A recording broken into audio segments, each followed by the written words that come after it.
Voy a pedirles que busquen en sus Biblias, en Tito capítulo 1.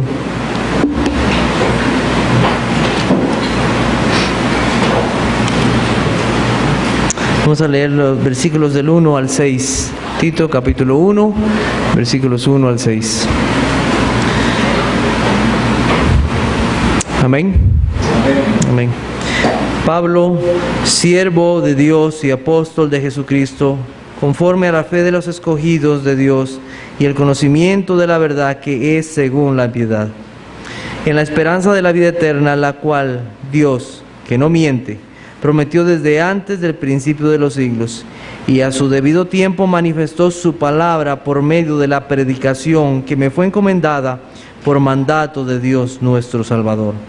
A Tito, verdadero hijo en la común fe, gracia, misericordia y paz de Dios Padre y del Señor Jesucristo nuestro Salvador. Por esta causa te dejé en Creta, para que corrigieses lo deficiente y establecieses ancianos en cada ciudad, así como yo te mandé. Y el que fuere irreprensible, marido de una sola mujer, y tenga hijos creyentes que no estén acusados de disolución ni de rebeldía. Oremos. Alabamos, Dios, tu santo nombre y damos gracias, que es tu día. Oh Señor, en la mañana nos permitiste escuchar tu palabra. Y ahora nos das la bendición de volver a escuchar, Señor, tu palabra. Tú has bendecido este día. Y, Señor, pedimos que nos abras nuestros oídos, que nos abras, Señor, el corazón para escuchar tu palabra, que con fe, reverencia, con prontitud, con urgencia, como escuchábamos en la mañana, podamos recibir esta palabra, creyendo que tú nos la has dado. Oh Padre Santo, suplicamos por los méritos de tu Hijo Jesucristo, que tú, Señor, conviertas corazones para tu gloria. Que al escuchar, Señor, estas palabras, no vean a un hombre, sino, Señor, a alguien que desea cumplir, Señor, el mandamiento de predicar. Ayúdame, Señor, ahora, para que yo con palabras claras y sencillas pueda exponer, Señor, tu mensaje. Danos oídos, Señor, dispuestos en este momento. Quita toda distracción, Señor. Aleja de nosotros, Señor, todo aquello que no sea para tu honra y tu gloria en Jesucristo tu Hijo. Amén. Pueden tomar asiento.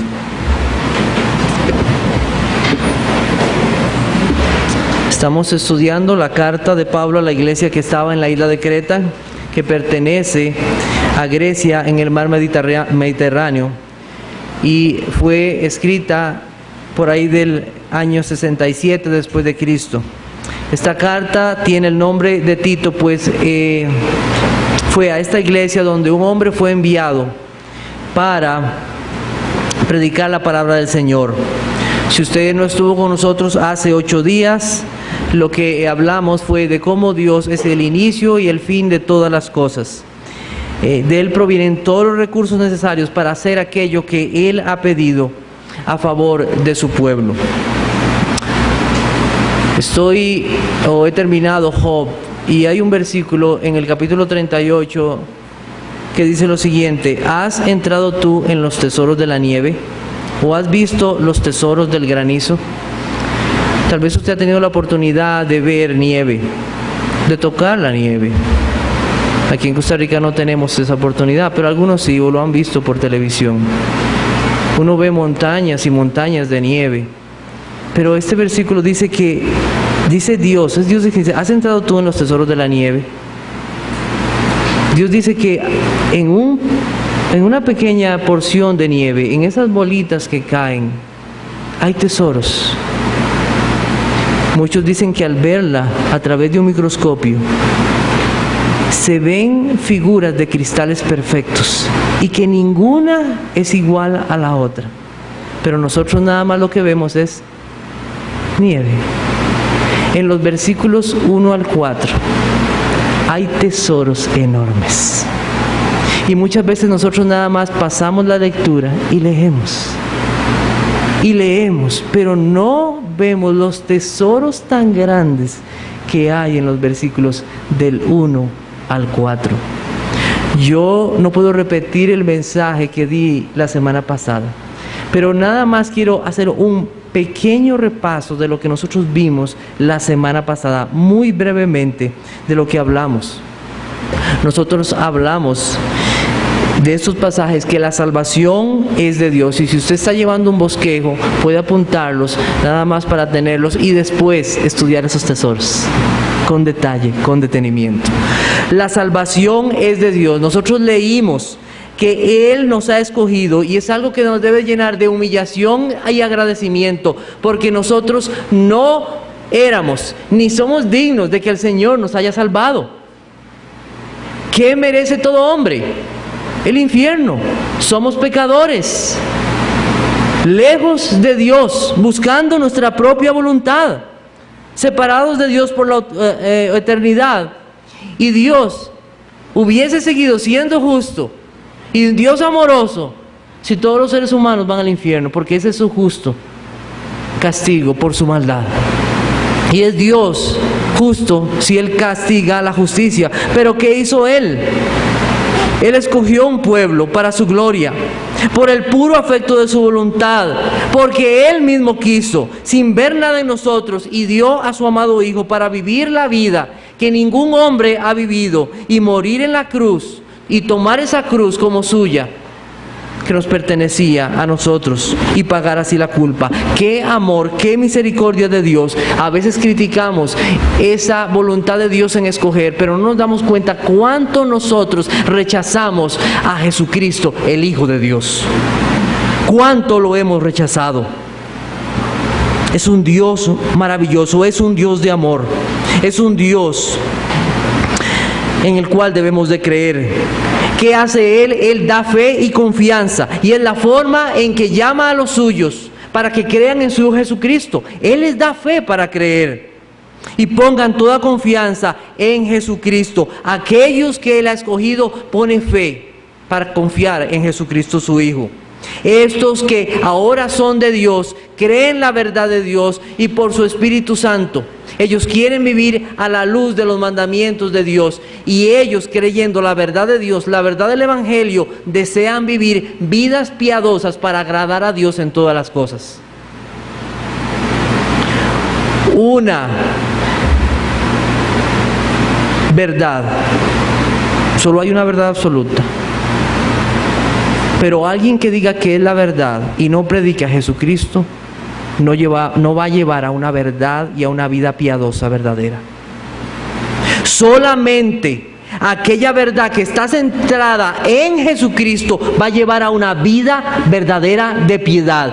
Todo lo demás va a producir una falsa piedad. Una verdad que no sea de Cristo va a producir una falsa piedad. Este Dios único y verdadero, que ha hecho todo a favor de su pueblo, todo el plan de salvación es de Dios. Además de eso, Él ha hecho una promesa, y es un Dios que no miente.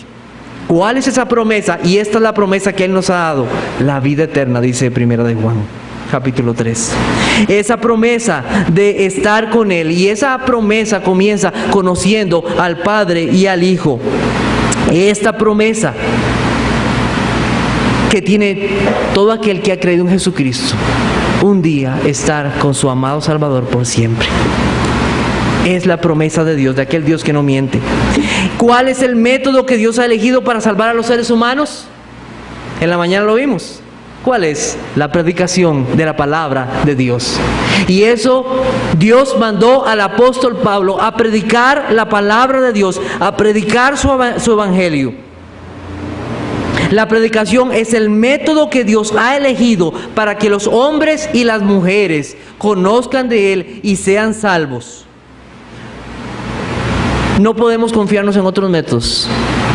No podemos usar otros métodos, porque hacer eso sería desconfiar que Dios no tiene poder para salvar. Nos confiamos en este Dios que ha dejado el método de la predicación del Evangelio para que los hombres conozcan de Él y lleguen al conocimiento de Cristo. Los instrumentos para llevar este mensaje, ¿quiénes son esos instrumentos?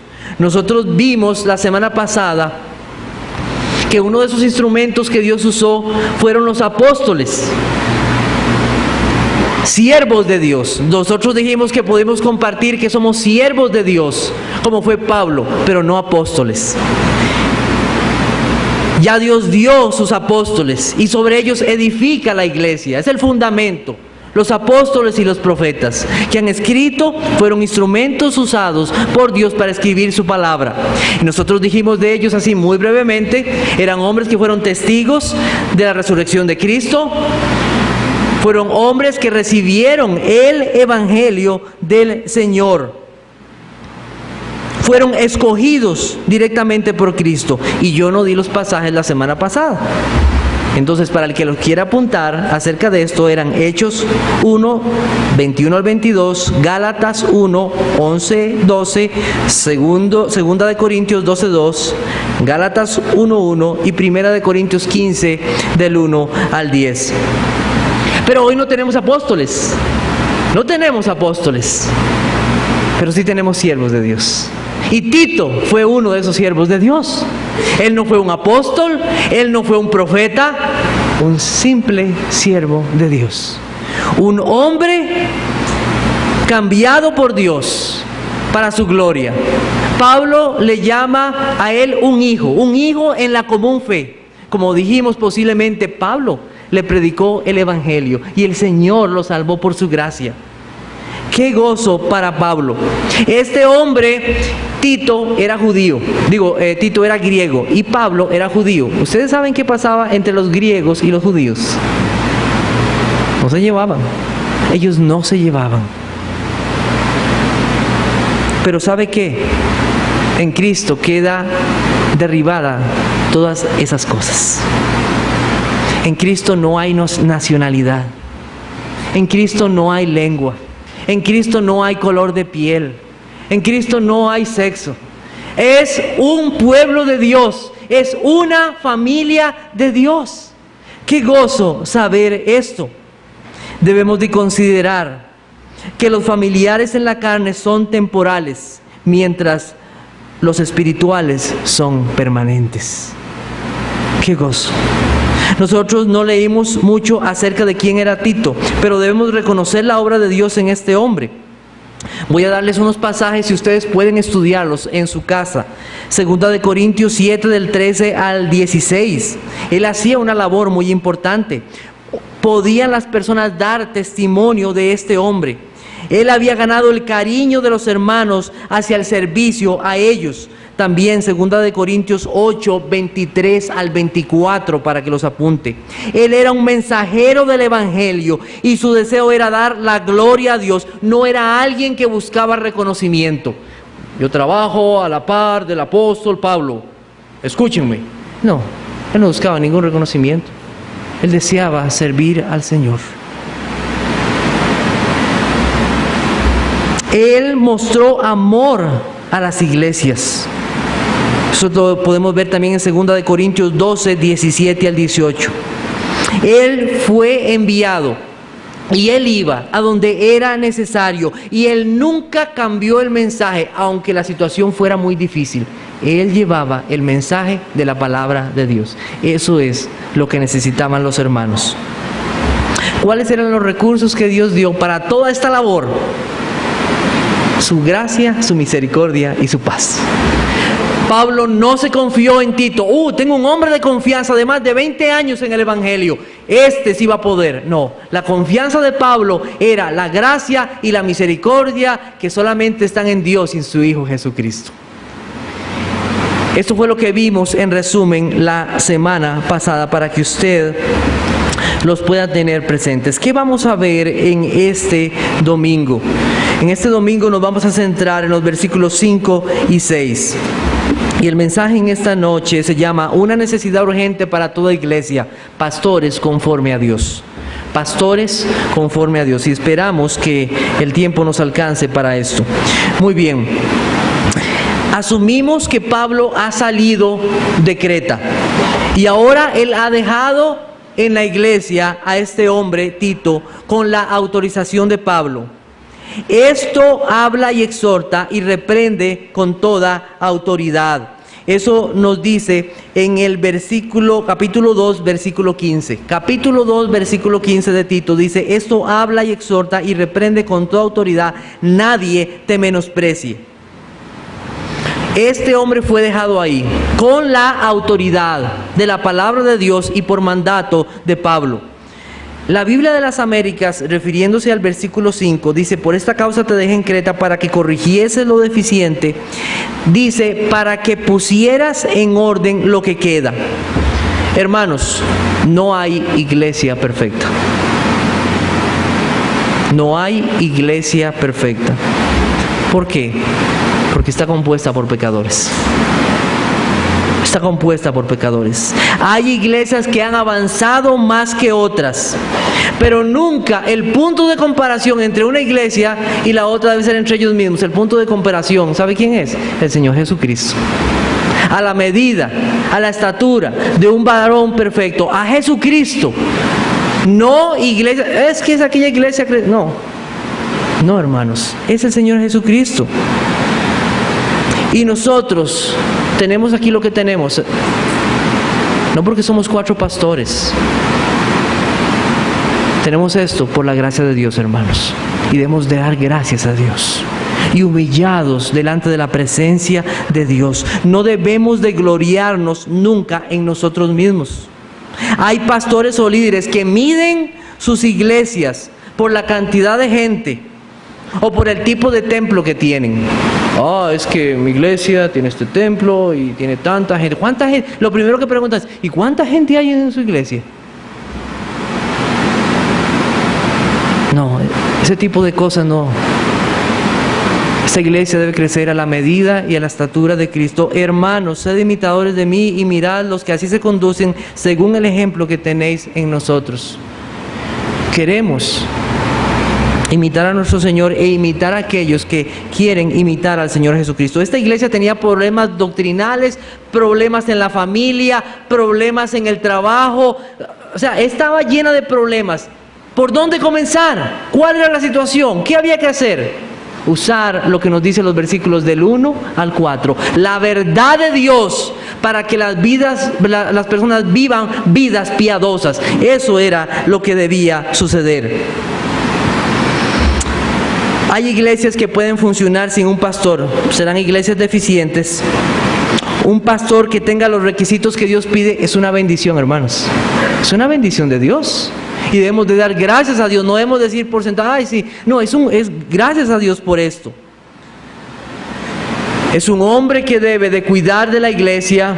Es un hombre que debe de preocuparse por las almas, por la predicación fiel del evangelio. Un hombre conforme al corazón de Dios, que desee sobre todas las cosas la gloria de Dios en todas las cosas.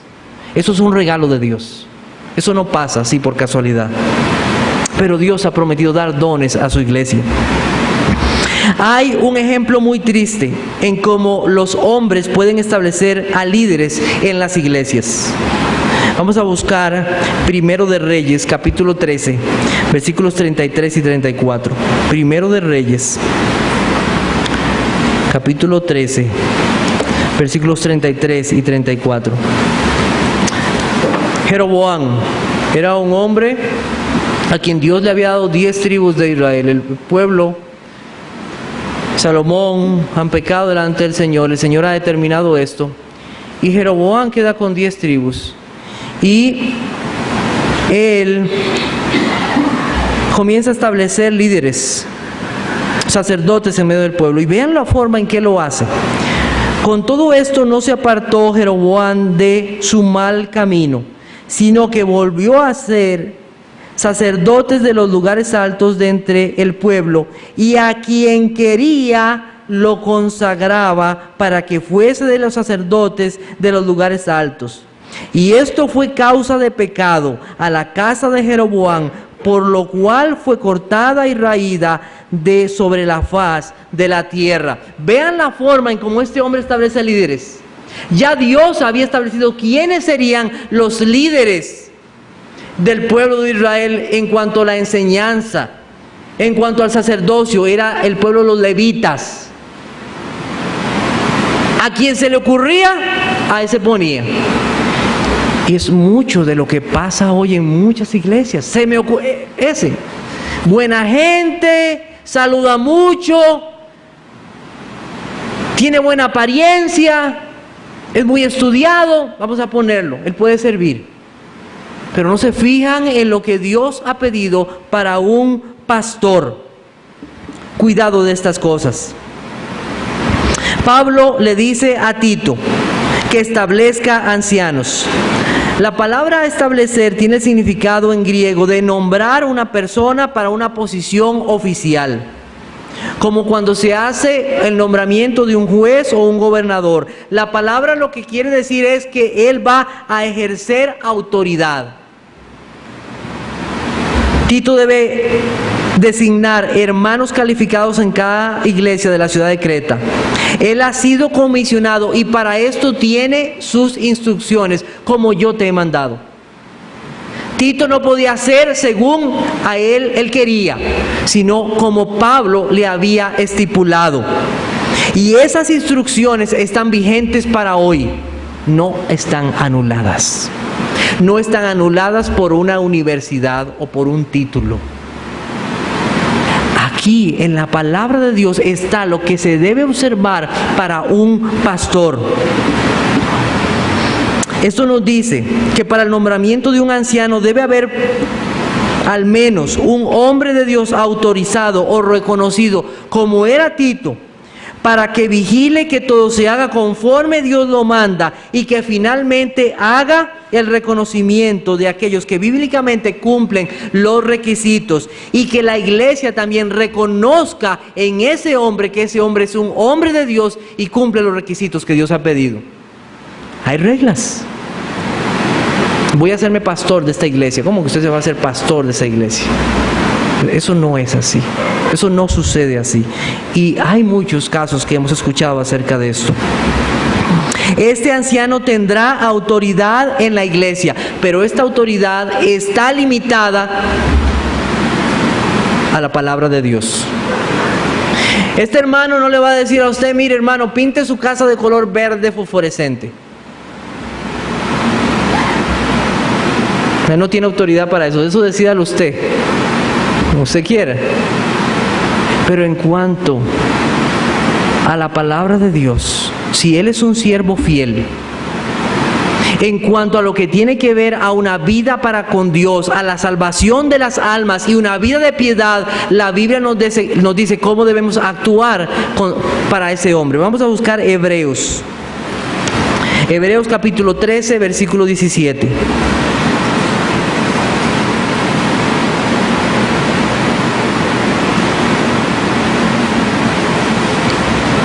Dice así: obedeced a vuestros pastores y sujetaos a ellos, porque ellos velan por vuestras almas, como quienes han de dar cuenta, para que lo hagan con alegría y no quejándose, porque esto nos es provechoso. Obedecer. Si ellos nos muestran a través de la palabra de Dios, de todo el consejo de la palabra de Dios, que eso que se nos manda es Dios quien lo manda, ¿qué debemos hacer? Obedecer. Obedecer lo que ellos nos están diciendo en el temor del Señor. Hermanos, hay engañadores, y esos engañadores no se van a sujetar a la palabra de Dios. Y hay casos horribles de cosas que han hecho hombres llamándose hombres de Dios en medio de las iglesias. Y yo, si me pongo a contar aquí, pues no saldríamos de cosas que nos asustarían de lo que pueden hacer engañadores. Ellos tienen autoridad, pero esa autoridad debe estar basada en la palabra de Dios, en el consejo de toda la palabra de Dios. También debemos de considerar algo. Pablo le pide a Tito que establezca ancianos en esa iglesia. Es algo obvio. Es algo obvio, pero les voy a decir esto: son hombres. Es que a veces no parece obvio, porque hoy tenemos pastoras, lamentablemente. Era bien conocido para el pueblo de Israel la función que cumplían los ancianos en el medio del pueblo de Israel. ancianos. Y hay que tener cuidado con esto. Esos hombres eran hombres sabios y de honorabilidad, que muchas veces se sentaban a las puertas de la ciudad para resolver problemas. Nosotros recordamos el caso de un hombre, no lo vamos a ver, puede apuntarlo, Primero de Reyes 12, del 6 al 13. El hijo de Salomón, su nombre, Roboán. ¿Cómo voy a dirigir este pueblo? Se dirige a los ancianos, ¿cómo les debo hablar? Y los ancianos le dicen, mira, sírveles, escucha lo que ellos dicen, no los trates duramente. Pero después Roboán dice, voy a irme a buscar otro consejo, voy a buscarme el consejo de los jóvenes. Y se va a buscar el consejo de los jóvenes. Y los jóvenes, ¿saben qué le dicen? Trata a este pueblo duramente. Auméntales la carga a ellos. ¿Y sabe qué pasa? Hay división en medio del pueblo de Dios. Esos ancianos son hombres sabios. Son hombres y no mujeres. Vamos a buscar 1 de Timoteo 2 del 11 al 13. 1 Timoteo 2 del 11 al 13. Dice, porque no permito a la mujer enseñar ni ejercer dominio sobre el hombre, sino estar en silencio, porque Adán fue formado primero, después Eva. Ese pasaje debe ser suficientemente claro para entender esto. Dios ha dado un orden desde la creación. Ese mismo orden lo ha establecido en el hogar, donde la mujer se sujeta a su marido. ¿Por qué Dios iría a cambiar ese modelo para la iglesia? Varones, hombres de Dios. Y miren, hay personas que han dicho, pero viera esa hermana qué sabiduría que tiene y qué inteligencia y qué esto. Pongámosla a ella sí, porque ese pastor, ese hombre no predica nada. Mejor pongámosla a ella. ¿Ha sucedido? ¿Qué debe ser una iglesia como esta? Orar por un hombre de Dios. Rogad al Señor de las mies que envíe obreros a su mies. Y Él lo va a hacer. Pero que no se nos ocurra a nosotros incumplir lo que Dios ya ha establecido en su palabra. Ancianos, hombres, varones para la iglesia. Eso es lo que pide la palabra de Dios. Cuidado de estas cosas. Si alguno tiene problema con esto, no tiene problema conmigo, lo tiene con el Señor, porque el Señor es quien lo ha establecido. Así es la palabra de Dios. Para terminar este punto, debo aclarar algo. La palabra anciano, obispo y pastor pueden tener diferentes significados, pero al final tienen el mismo propósito. Tienen el mismo propósito. Ellos son siervos de Dios que cuidan de la iglesia de Dios, que la supervisan. Son hombres de Dios. En Hechos 20, no lo vamos a buscar, pero si quiere lo apunta, Hechos 20, 17 al 28, usted puede ver estas palabras juntas. Pero si usted desea, en Tito, donde nosotros estamos, podemos ver esta palabra o esta combinación de palabras. Él dice que establezca ancianos, y si usted ve el versículo 7, dice, porque es necesario que él, obispo. Entonces, usted podría llamarlo pastores, obispos o ancianos. Es lo mismo, no hay ningún problema para referirnos al mismo oficio. Y vean algo muy interesante, que la palabra viene en plural, ancianos, ancianos. Y este es el modelo que Dios dejó para las iglesias en el Nuevo Testamento, ancianos, varios. Dice John Benton, un pastor en Inglaterra, lo siguiente acerca del liderazgo compartido: un hombre no tiene la capacidad de hacerlo todo, necesita de otros que le acompañen con otros dones. Cuando un hombre está cansado y desgastado, hay otros dirigentes que pueden seguir llevando la carga. Un liderazgo compartido también previene que un solo hombre adquiera demasiada prominencia o autoridad en la congregación, dejando el señorío de Cristo sobre su iglesia en un segundo plano. Entonces, qué bendición es cuando Dios da varios pastores. El Señor en su misericordia nos ha dado 4 en esta iglesia. Es una bendición, no es algo que yo escogí, es algo que Dios hizo, hermanos. Es una misericordia de Dios. Es una bondad del Señor. Y nosotros debemos estar agradecidos a Dios por esto. Hermanos, si en una iglesia solo hay un pastor, amén. Pero que no se busquen pastores para rellenar un campo. No se ponen pastores por necesidad. Dios da a los pastores a la iglesia. Son dones de Dios a la iglesia. Antes de iniciar con los requisitos para un pastor, es triste ver que muchas iglesias no toman en cuenta lo que Dios ya ha dicho con respecto a esto. Lo que Dios pide para elegir o buscar un pastor no son los títulos universitarios lo que califica a un pastor. Tampoco salir de un seminario. A ese ya salió del seminario y ahora ya puede ser pastor. Eso tampoco es así. Tampoco una persona de mucha edad. Eso tampoco. Tampoco alguien que dice, mira cuántos años, este hermano tiene 30 años de asistir aquí a la iglesia, ya puede ser pastor. Eso no es así. No es así. Tampoco si es muy servicial o simpático. Viera cómo abraza a ese hermano. Qué cariñoso que es. Cómo me agrada. No, hermanos, eso no es así. Vamos a creerle a la palabra de Dios. Dios tiene la razón. Dios tiene la razón. Dios pide que se evalúen 3 aspectos en la vida de un hombre: su vida familiar, su conducta personal y su postura doctrinal. De nuevo, no vamos a ver todos hoy, nada más vamos a ver el primero y esperamos poder terminar con este punto: su vida familiar, su conducta personal y su postura doctrinal. Y lo primero que tenemos en el versículo 6 dice: el que fuere irreprensible. Esta palabra significa de una conducta intachable, que no puede ser señalado en su vida como creyente, como alguien que vive como le dé la gana, dominado por vicios o placeres de esta vida, sin ningún temor a Dios. Es estar libre como hijo de Dios de cualquier acusación moral o espiritual que diga, ese aprovecha la gracia para vivir en libertinaje. No lo podemos señalar por eso. Él es irreprensible. Debemos entender que esto es en Cristo.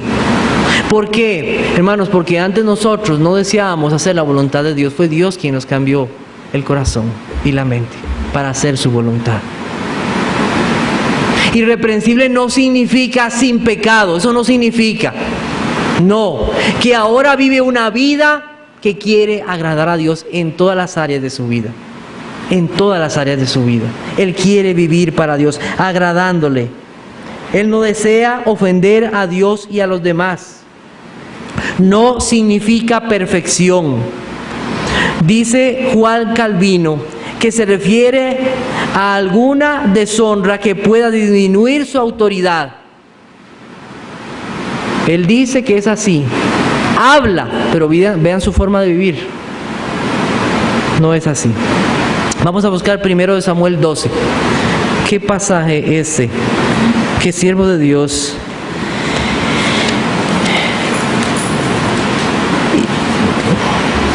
Primero de Samuel 12, versículos 2 y 4. Que Dios nos haga así tal cuales, para poder hablar así. Primero de Samuel 12, 2 al 4. Dice: ahora pues, he aquí vuestro rey va delante de vosotros.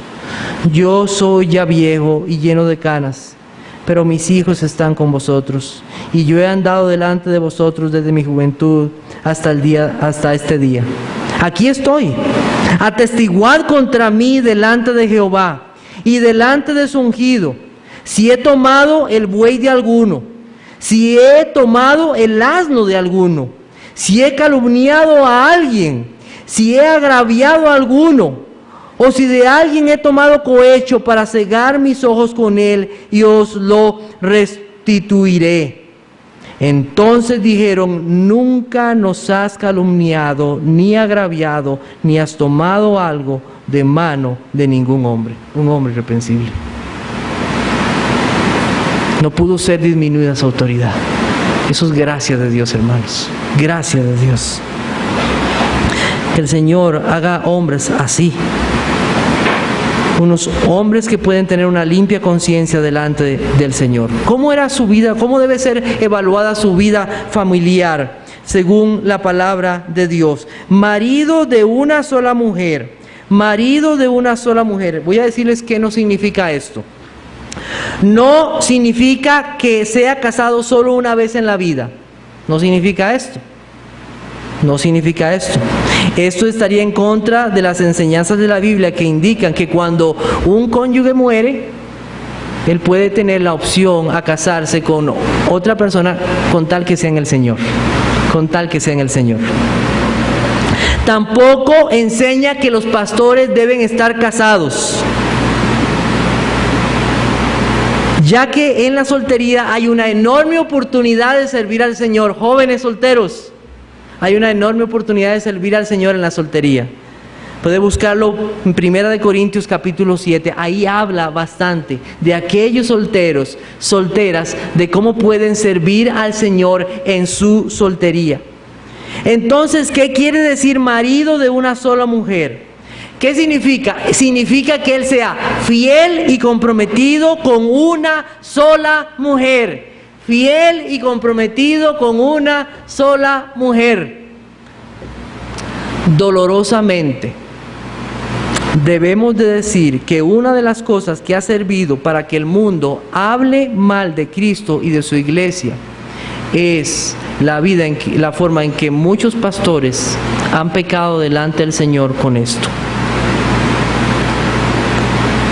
Se dice que el adulterio es la vergüenza de la iglesia moderna. Que el adulterio es la vergüenza de la iglesia moderna. Pastores que caen en adulterio con hermanas de la iglesia, con mujeres que tienen algún servicio en el templo y otras muchas situaciones. ¿Qué dice la Biblia en Hebreos 13:4? Dios juzgará a los adúlteros y fornicarios. Eso dice el Señor. Todo aquel que no es fiel a Dios y a su esposa, que se complace en impurezas sexuales, ya sea revistas, videos, libros, periódicos, o introducir en su matrimonio prácticas que están fuera de los propósitos de Dios para la procreación.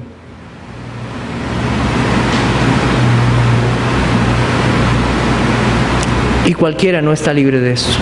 Que el Señor nos aleje de toda tentación. Huid de la fornicación. Huyamos de todo esto. No cometerás adulterio, dice el Señor. No cometerás adulterio. Él tiene una esposa y él debe ser para ella, debe amarla como Cristo amó a su iglesia, sacrificialmente. Un hombre que va al Señor constantemente para pedir sabiduría al Señor. Señor, ayúdame cada día para amar a mi esposa como tú amaste la iglesia. ¿Hay algún hombre aquí que pueda levantar su mano y decir, yo amo a mi esposa como Cristo amó a la iglesia? No hay ninguno. Pero no por eso vamos al Señor continuamente para pedir de la gracia para poder hacerlo. Para pedir su gracia para poder hacerlo. Estos hombres son maridos en todo el sentido de la palabra, proveyendo para ellas las necesidades materiales que necesitan, pero mucho más las espirituales. Este hombre está dispuesto, no es que sabe todo, está dispuesto a aprender la palabra de Dios y a tratar de responder las preguntas que su esposa tenga. Él debe instruir a su esposa. Él es el primer llamado a instruir a su esposa. Jóvenes, instrúyanse desde ahora. Yo quiero ser un buen marido para mi esposa. Yo quiero prepararme en la palabra de Dios para poder cumplir ese mandamiento del Señor de poder yo instruir a mi esposa en los caminos del Señor. Yo deseo eso. Él es un hombre que cuida de su esposa, que provee para ella, que la sustenta. Él va a hacer todo lo necesario para que su esposa pueda también estar aquí en la casa del Señor. escuchando la palabra de Dios. Él se va a comportar varonilmente, con el deseo de afianzarse a la palabra de Dios. Esfuérzate y sé valiente, le dijo el Señor a Josué. Sé un varón, es lo que le estaba diciendo ahí. Sé un varón en cumplir los mandamientos de Dios, que tu esposa vea. Ese hombre desea obedecer a Dios. No es un macho el que tiene un brazo así, el otro así. No, eso no. Es un varón que quiere obedecer los mandamientos de Dios. Que si vamos a poner un ejemplo nada más. Que si sus familiares llegan a la casa y le dicen: domingo, tenemos un cumpleaños, un aniversario, tienes que ir. Que ese varón pueda ser un varón en cumplir los mandamientos del Señor y decir: este es el día del Señor, en el domingo yo no voy. Pueden llorar y pueden decir: pero yo obedezco a Dios y temo a Dios. Y que esa mujer pueda ver, ese hombre desea obedecer a Dios. Ese hombre verdaderamente desea seguir los caminos de Dios. Es un hombre fiel a su esposa. Si es un hombre fiel a su esposa, en guiarla, en instruirla, en el temor del Señor, ese hombre va a ser fiel también con la iglesia.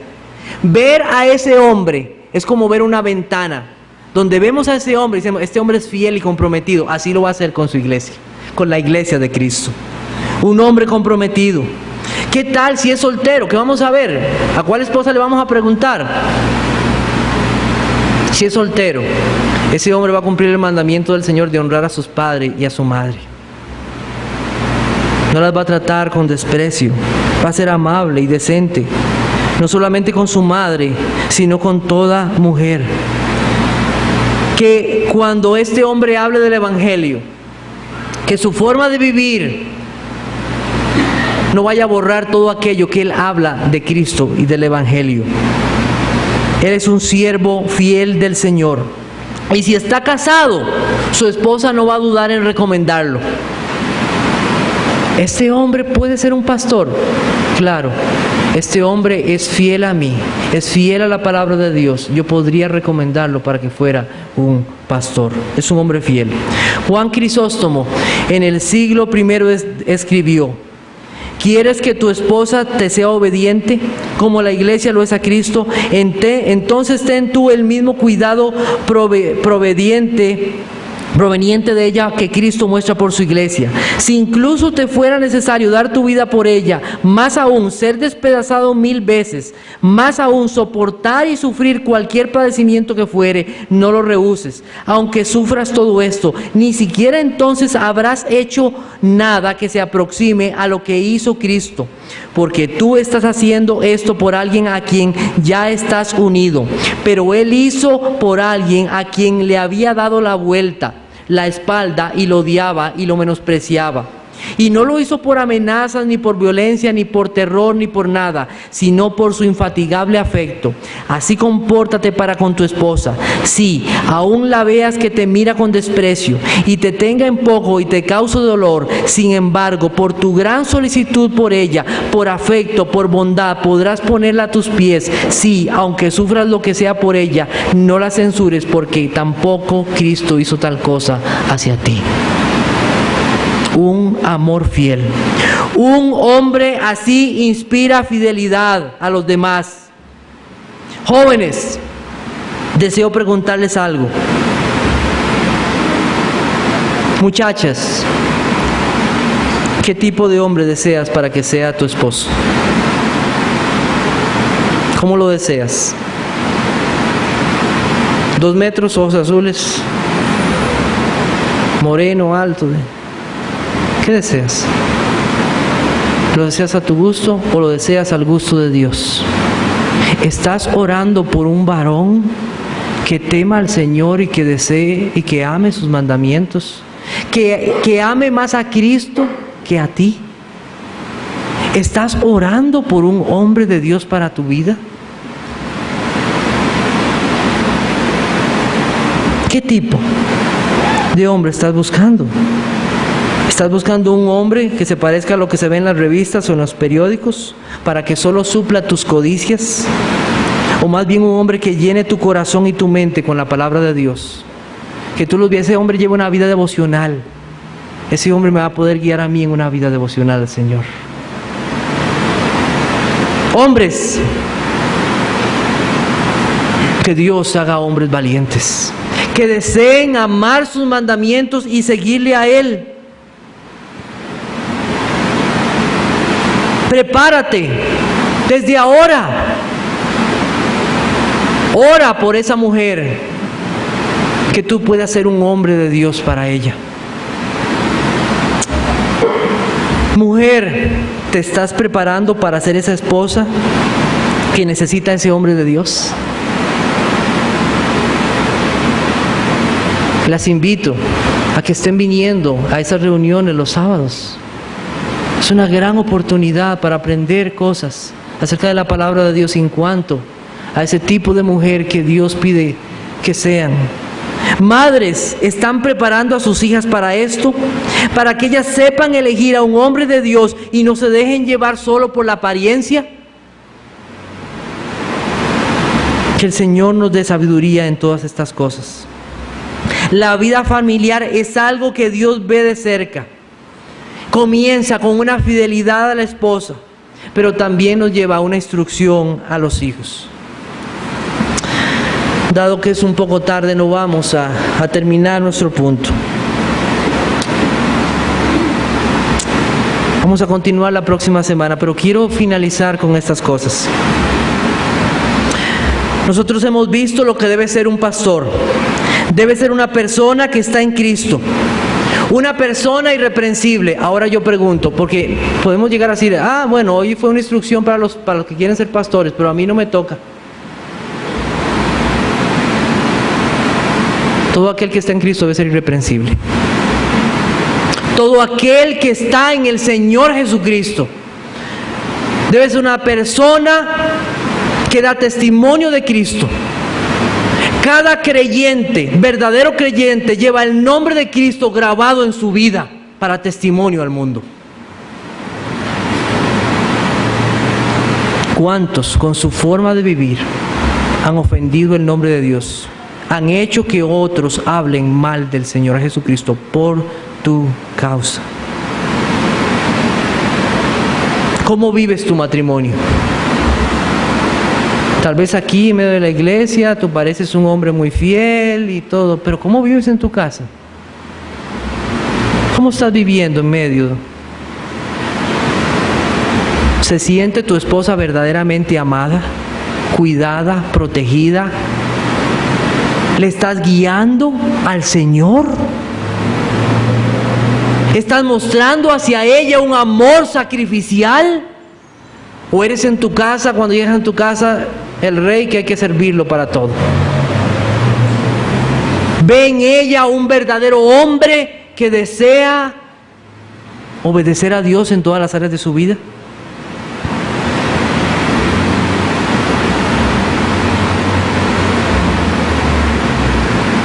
Como decía este canto, Señor, danos un bello hogar. Solo el Señor puede hacer esto en nuestra vida. No debemos asumirlo. Oh Señor, provee para nosotros un hogar conforme a tu gloria, que te honre en todas las áreas de nuestra vida. Y yo quiero preguntar, ¿quién es suficiente para todo esto? ¿Quién puede decir, yo soy irreprensible? ¿Quién puede decir, yo tengo un hogar y no hay nada de problemas en mi hogar? Ninguno de nosotros. Todos hemos fallado, todos hemos pecado, pero quiero decirte que en Cristo hay perdón. Que en Cristo, para todo aquel que se arrepiente y confía en sus pecados, hay perdón y vida. Deposita totalmente tu confianza en la obra de Cristo a tu favor. Él cambia lo viejo en nuevo. Él transforma vidas para su gloria. Marido, ve a Cristo. esposa, ve al Señor Jesucristo. Todos vayamos al Señor Jesucristo y encontremos en Él el perdón y la gracia para vivir vidas para su gloria. Oremos.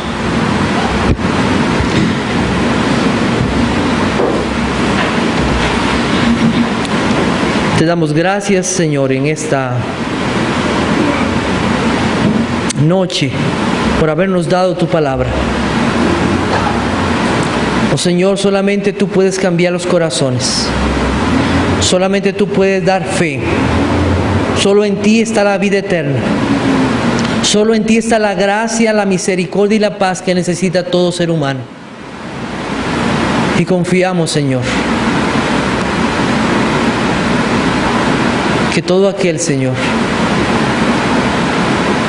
que es llamado para tu gloria, tú le pondrás fe y le darás una vida transformada. Oh Señor, cambia corazones para tu gloria.